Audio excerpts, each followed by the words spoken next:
नमस्कार, स्वागत है हमारे यूट्यूब चैनल में।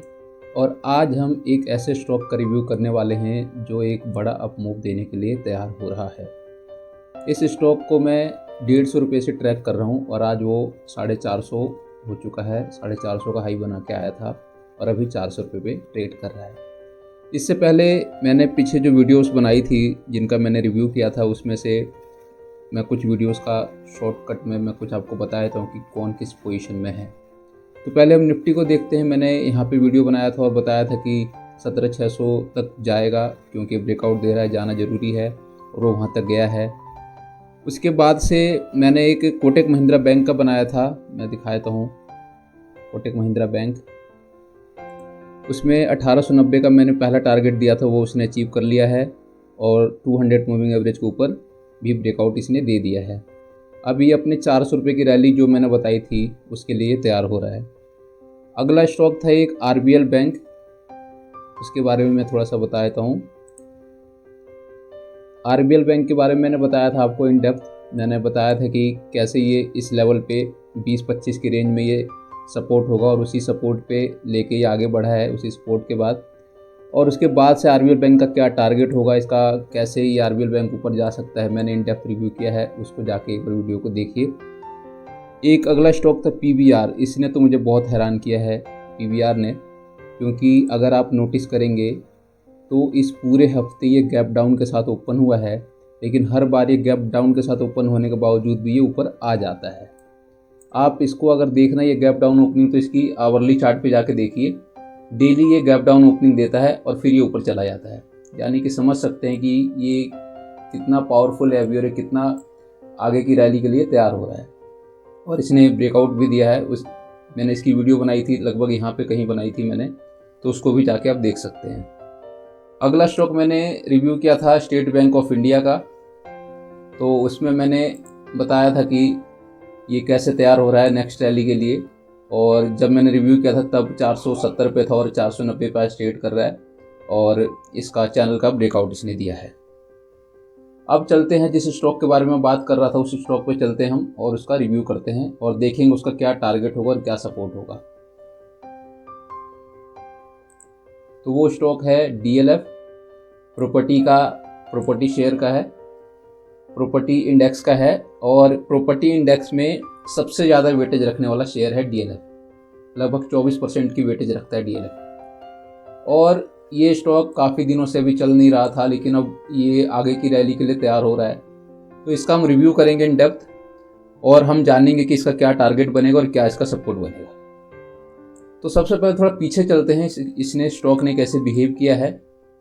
आप देखेंगे तो सिंपली जैसे सारे स्टॉक 20 अप्रैल के बाद से ऊपर भागना शुरू किया था मार्केट ने हमारा, उसके बाद से इसने भी भागना शुरू किया और इसने 360 का हाई बनाया था। और 360 के हाई बनाने के बाद से ये लगभग 2 महीने 1.5 महीने ये इस रेंज में इससे नीचे ही रहा। फिर जब इसने 360 का जो ब्रेकआउट दिया था, ये वाली कैंडल है जो बड़ी कैंडल है, उसके बाद ये रुका नहीं। उसके बाद से इसने सीधा जाके हाई बनाया था ये 450 रुपये के अराउंड। तो 360 से सीधा 450 का इसने हाई बनाया, यानी 90 रुपये का। उसके बाद से ये कंसोलिडेशन जोन में चला गया, थोड़ा सा कंसोलिडेट करता रहा और फिर कभी ऊपर कभी नीचे होता रहा। तो जब ये ऊपर गया तो इसने यहाँ पे जब 360 को काटा इसने, तो यहाँ पे इसने एक सपोर्ट जोन बना लिया। और सपोर्ट जोन क्या था, 400 रुपये प्राइस का। 400 रुपये पे इसने एक स्ट्रॉन्ग सपोर्ट बना लिया। आप देखेंगे तो मल्टीपल टाइम यहाँ पे इसने सपोर्ट दिया है।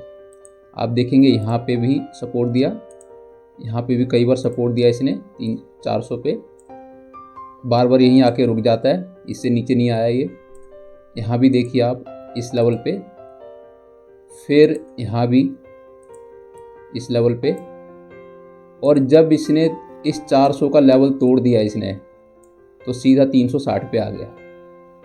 यहाँ पे वो लेवल तोड़ा था इसने, ये 400 का लेवल इसने तोड़ा था। तो कहाँ पे आया रिटेस्ट करने, ये जहाँ से इसने ब्रेकआउट दिया था 360 रुपये का, ये जब इसने 400 रुपये का सपोर्ट तोड़ा तो इसने सीधा आ गया ये 360 के अराउंड, इस लेवल पे आ गया। 362 या के अराउंड आया है, पूरा एक्यूरेट इसको टच नहीं किया, बट यहीं आसपास आया ये। और फिर अब इसने उठना शुरू किया है, चलना शुरू किया है। तो इसका क्या, कहाँ पे फंस रहा है ये, इसी 400 की रेंज में फंस रहा है ये। एक कैंडल यहाँ पे फंसी, कल इसने ऊपर क्लोजिंग दे दी थी और आज फिर इसने ऑन द वर्स्ट क्लोजिंग दी है उस लाइन पे, यानी 3 कैंडल पे ये 400 के राउंड ही फंस रहा है ये। अब जब ये यहाँ से निकलेगा तो इसका टारगेट क्या होगा, ये सीधा जाएगा 420 पे, यानी जहाँ से इसने टूटना शुरू किया था सबसे पहले वहाँ जाएगा, फिर ये जाएगा यहाँ पे 443 पे और फिर अपने प्रीवियस हाई पे। अभी इसका एक और टारगेट मैं बताऊंगा आपको, लेकिन उससे पहले हम इसका सपोर्ट देख लेते हैं। सपोर्ट क्या बन गया इसका, अब ये 400 रुपये से जब ये ऊपर जाएगा ना तो इसका 400 रुपये का स्ट्रॉन्ग सपोर्ट बन जाएगा। उसके बाद से दूसरा सपोर्ट बन गया 360 रुपये का, तो ये इसका सपोर्ट बन जाएगा। अब इसका हम थोड़ा RSI पे एनालिसिस करते हैं, फिर हम एनालिसिस करेंगे इसका वॉल्यूम पे। वॉल्यूम पे हम पकड़ेंगे कि किस रेंज में स्मार्ट मनी बाय कर रहा है, जिससे कि आपको भी आइडिया लग जाए कि स्मार्ट हमें किस टाइम पे बाय करना चाहिए। पहले हम RSI पे देख लेते हैं। RSI पे आप देखेंगे तो इसने जहाँ से टूटना शुरू किया था वो ये, मैं बता रहा हूँ, ये वाला रेंज है।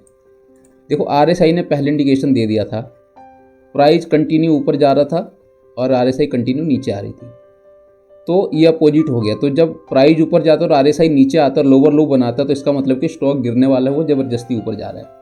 सेम हुआ भी ऐसा ही, देखो कितनी बड़ी कैंडल बनी है नीचे गिरते हुए, बड़ा फॉल आया और उसके बाद से ऊपर जा नहीं पाया ये। इसने यहाँ पे ट्राई किया जाने का पर जा नहीं पाया, उसके बाद से नीचे ही रहा, नीचे ही रहा। अब जब ये करेक्शन चल रही थी, अभी पीछे जो 10 दिन पहले जो करेक्शन थी, जो 1-1.5 महीने की, उसमें भी आप देखेंगे तो प्राइस सेम लेवल पे है। ये देखो मैं दिखाता हूँ आपको, ये प्राइस सेम लेवल पे है और RSI अगर आप देखेंगे तो RSI यहाँ से ऊपर है, मतलब पॉजिटिव है। RSI ऊपर और प्राइस वहीं पे, यानी RSI हायर हाई बना रही है, हायर हाई बना रही है लगभग, ये पूरा हायर हाई, बस माइनर सा फर्क है, और प्राइस वहीं के वहीं है। यानी कि इसने यहाँ पे इंडिकेशन दे दिया था कि ये ऊपर जाना चाहता है, और दूसरा इसको सपोर्ट भी मिल गया था इसका, तो इसके बाद से ये कंटिन्यू ऊपर ही गया है। इसने हायर हाई ही बनाया है और इसने इसका ब्रेकआउट दिया है RSI का, पर ब्रेकआउट को ये सस्टेन नहीं कर पाया और आज नीचे आया, तो पर आई होप कि ये कल ऊपर जाएगा। अब इसमें अगला टारगेट हमारा क्या बनेगा हम ये भी देखेंगे, लेकिन पहले हम इसका वॉल्यूम एनालिसिस कर लेते हैं, ताकि हमें कंफर्म हो जाए कि ये किस रेंज में इसकी बाइंग हो रही है और स्मार्ट मनी किस रेंज में बाई कर रहा है। उसके लिए हम चलेंगे आवरली चार्ट पे। आवरली चार्ट पे देखेंगे, ये DLF का आवरली चार्ट है। तो ये जो बड़ी बड़ी कैंडल्स हैं, जो बड़ी बड़ी कैंडल्स बनी है, हमें उन्हें देखना है। तो ये जो बड़ी कैंडल बनी है, इसका प्राइस देखिएगा यहाँ पे, क्लोजिंग प्राइस, तो इसका क्लोजिंग प्राइस है 386। दूसरा ये है बड़ी कैंडल 387, ये भी, और ये 402 और ये 398, यानी 387 से लेके 402 के बीच में इसकी बाइंग हो रही है कंटिन्यू। और यहाँ पे देखेंगे 374, यहाँ पे भी बाई हुई है, बट ओवरऑल क्या आ रहा है कि 387 से 400 के बीच में, यानी हम एवरेज मान लें कि 390-95 के बीच में इसकी बाइंग हो रही है। पीछे आप देखेंगे कि जहाँ से इसने टूटना शुरू किया था इस रेंज पे, यहाँ पे, और यहाँ पे किसी ने माल भरा है 364 के राउंड भी, है ना। अब जब यहाँ माल भरा 364 पे, तो इसको ले आए यहाँ पे 386 पे। जो 386 का लेवल है ना, यहाँ पे बार बार माल भरा जा रहा है। आप देखो यहाँ पे, एक बार यहाँ पे 386, दूसरा यहाँ पे 387, तीसरा यहाँ पे 402 और चौथा यहाँ पे 398, यानी 385 से लेके 402 तक की रेंज में बाय हो रही है कंटिन्यू। एक और 5 मिनट की कैंडल दिखाता हूँ जहाँ पे माल भरा गया है। ये देखो, ये वाली कैंडल देखो 5 मिनट में, यहाँ पे हैवी बाइंग हुई है। ये आज की कैंडल है 6 जनवरी की, और रेंज क्या है 399, यानी वही 400 के रेंज में बाइंग हो रही है। जैसा कि अभी मैं डेली चार्ट पे भी चलूँगा, उसमें आप देखेंगे 400 के रेंज में बाइंग हो रही है। अब मैं डेली चार्ट पे चलता हूँ। ये जो बड़ी कैंडल बनी है ना, ये वाली डेली चार्ट पे, ये जो बड़ी कैंडल, इसकी भी आप क्लोजिंग देखेंगे तो ये 369, और ये वाली देखो, ये जो वॉल्यूम की जो बड़ी कैंडल बनी हुई है, ये वाली कैंडल, इसका क्या हाई है, मतलब क्लोजिंग प्राइस क्या है 402, यानी यहाँ पे ना हैवी बाइंग हुई है यहाँ पे। तो ये जो हैवी बाइंग हुई है ना 400 के आसपास, और जो ये वाला जो कैंडल है 369 यानी 370, तो 370 पे भी बाइंग हुई है, वहाँ भी एक स्ट्रॉन्ग बाइंग है। लेकिन ये 400, अब जो रेंज चल रहा है 400 का रेंज चल रहा है, तो 400 पे भी हैवी बाइंग हो रही है। तो इसी तरह ये जो 3 कैंडल है यहाँ पे एक्युमुलेशन हो रही है, यहाँ पे बाइंग हो रही है स्मार्ट मनी की। ये DLF 1-2 दिन में फटेगा और सीधा जाकर रुकेगा 420 से 450 का हाई बना के बैठ जाएगा ये, और इसके बाद से तो नया टारगेट ओपन हो जाएगा। जब अपना ये प्रीवियस हाई काटेगा, इसका जो प्रीवियस हाई वो देख लेते हैं और इसका फिर टारगेट देख लेते हैं क्या होगा। ये है इसका 450 का प्रीवियस हाई है। देखो अब इसका सपोर्ट और टारगेट देख लेते हैं मेन फाइनल। जो इसका सपोर्ट है अब वो है ये 360-65 के राउंड, ठीक है। और पहला है ये 390 का राउंड, 390 उसके बाद से एक 360 के राउंड। और जो पहला टारगेट होगा वो होगा 420, 440-42 और फिर 450। और जिस दिन ये 4 से 50 के ऊपर चला जाएगा तब आप देखेंगे इसमें एक 90 रुपये प्लस की रैली हो जाएगी, यानी 450 के ऊपर 90 रुपये नहीं 550 की रैली आएगी, तब 550 तक की। जब ये 450 तक जाएगा तो आगे 540 के अराउंड तक इसका टारगेट हो जाएगा। इसका ये फाइनल टारगेट है। बट अभी ये स्टेप बाय स्टेप सबसे पहले जाएगा 420 पे, फिर 440-50 पे, और फिर वहाँ से जो टारगेट ओपन होगा 540 के लिए वो भी स्टेप बाय स्टेप पहुँचेगा, पर इसका अल्टीमेट टारगेट 540 रुपये होगा। उम्मीद है कि आपको वीडियो पसंद आई होगी। अगर वीडियो अच्छी लगे, अगर मेरी एनालिसिस अच्छी लगे तो वीडियो को शेयर कीजिए और चैनल को सब्सक्राइब जरूर कीजिए। जितना हो सके अपने फ्रेंड्स में शेयर कीजिए वीडियो को। Thank you.